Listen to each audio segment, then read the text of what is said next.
Radhe Krishna. We have seen the battlefield of the Kurukshetra. Now we'll further move to preface. Prabhupada is saying, originally I wrote Bhagavad-Gita as it is in the form in which it is presented now. When this book was first published, the original manuscript was unfortunately cut short to less than 400 pages, without illustrations and without explanations, for most of the original verses of Srimad Bhagavad Gita. In all of my other books, Srimad Bhagavatam, Sri Ishopnishad, etc., the system is that I give the original verse, its English transliteration, word for word Sanskrit English equivalents, translations, and purports. This makes the book very authentic and scholarly and makes the meaning self evident. I was not very happy, therefore, when I had to minimize my original manuscript. But later on, when the demand for Bhagavad Gita as it is considerably increased, I was requested by many scholars and devotees to present the book in its original form. Thus, the present attempt is to offer the original manuscript of this great book of knowledge with full parampara explanation in order to establish the Krishna consciousness movement more soundly and progressively. Our Krishna consciousness movement is genuine, historically authorized, natural, and transcendental due to its being based on Bhagavad Gita as it is. It is gradually becoming the most popular movement in the entire world. Especially amongst the younger generation, it is becoming more and more interesting to older generation also.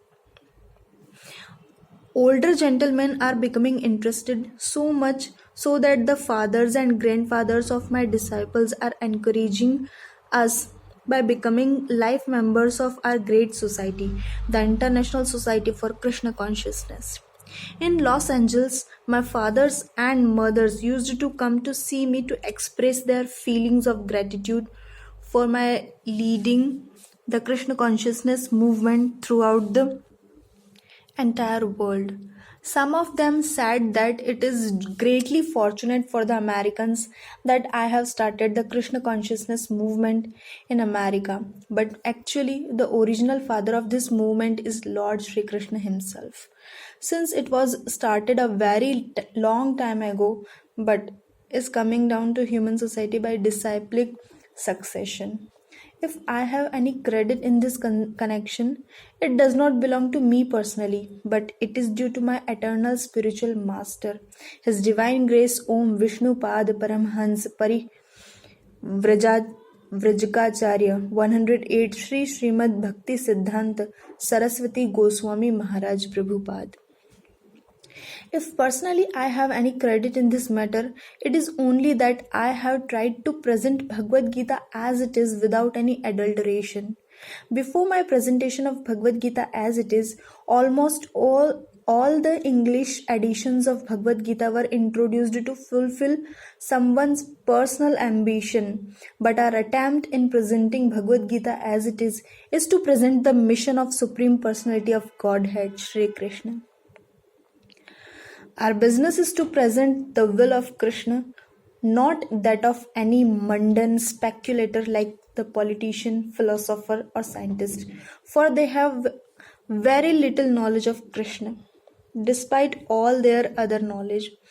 When Sri Krishna says, Man mana bhav mad bhakto madhyaji mam namaskaru. When Shri Krishna says, Manmana bhav mad bhakto madhyaji mam namaskuru, etc., we, unlike the so-called scholars, do not say that Shri Krishna and his inner spirit are different. Shri Krishna is absolute and there is no difference between Shri Krishna's name and Krishna's form. And there is no difference between Shri Krishna's name and Krishna's form, Krishna's qualities, Krishna's pastimes, etc. This absolute position of Krishna is difficult to understand for any person who is not a devotee of Krishna. In the system of parampara, disciplic succession, generally the so-called scholars politicians, philosophers, and swamis without perfect knowledge of Sri Krishna try to banish or kill Sri Krishna writing perfect knowledge of Krishna. When writing commentary on Bhagavad Gita, such unauthorized commentary upon Bhagavad Gita is known as Mayavadi Bhashya. And Lord Chaitanya has warned us about these unauthorized men. Lord Chaitanya clearly says that anyone who tries to understand Bhagavad Gita from Mayavadi point of view will commit a great blunder. The result of such a blunder will be that the misguided student of Bhagavad Gita will certainly be bewildered on the path of spiritual guidance and will not be able to go back to home, back to Godhead. Our only purpose is to present the Bhagavad Gita as it is in order to guide the conditioned student to the same purpose for which Krishna descends to this planet once in a day of Brahma or every 860 crore years. This purpose is stated in Bhagavad Gita and we have to accept it as it is. Otherwise, there is no point in trying to understand the Bhagavad Gita and its speaker, Lord Shri Krishna. Lord Krishna first spoke Bhagavad Gita to the sun god some hundreds of millions of years ago. We have to accept this fact and thus understand the historical significance of Bhagavad Gita without misinterpretation on the authority of Krishna. To interpret Bhagavad Gita without any reference to the will of Sri Krishna is the greatest offense.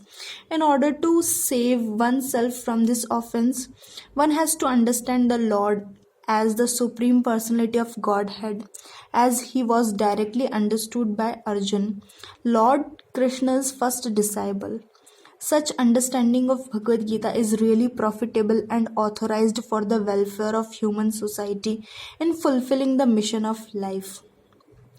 The Krishna consciousness movement is essential in human society, for it offers the highest perfection of life.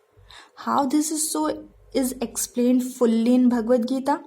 Unfortunately, the mundane wranglers have taken advantage of Bhagavad Gita to push forward their demonic propensities and mislead people regarding right understanding of simple principles of life. Everyone should know how God or Krishna is great, and everyone should know the factual position of living entities. Everyone should know that a living entity is eternally a servant and that unless one serves Krishna, one has to serve illusion in different varieties of the three modes of material nature and thus wander perpetually within the cycle of birth and death. Even the so-called liberated Mayavadi speculator has to undergo this process. This knowledge constitutes a great science and each and every living being has to hear it for his own interest. People in general, especially in this age of Kali, are enamored by the external energy of Krishna and they wrongly think that by advancement of material comfort, every man will be happy. They have no knowledge that the material or external nature is very strong for everyone is strongly bound by the stringent laws of material nature. A living entity is happily the part and parcel of the Lord, and thus his natural function is to render immediate service to the Lord. By spell of illusion, one tries to be happy by serving his personal sense gratification in different forms, which will never make him happy. Instead of satisfying his own personal material senses, he has to satisfy the senses of the Lord. That is the highest perfection of life. Lord wants this, and he demands it. One has to understand this central point of Bhagavad Gita. Our Krishna consciousness movement is teaching the whole world this central point, and because we are not polluting the theme of Bhagavad Gita as it is, anyone seriously interested in deriving benefit by studying the Bhagavad Gita must take help from the Krishna consciousness movement for practical understanding of Bhagavad Gita under the direct guidance of the Lord Shri Krishna. We hope, therefore, that people will derive the greatest benefit by studying Bhagavad Gita as it is, as we have presented it here. And if even one man becomes a pure devotee of the Lord, we shall consider our attempt a success. A.C. Bhakti Vedant Swami. Jai Shri Radhe Krishna. We will move to introduction in our further in our next video. Till then, Radhe Krishna to all.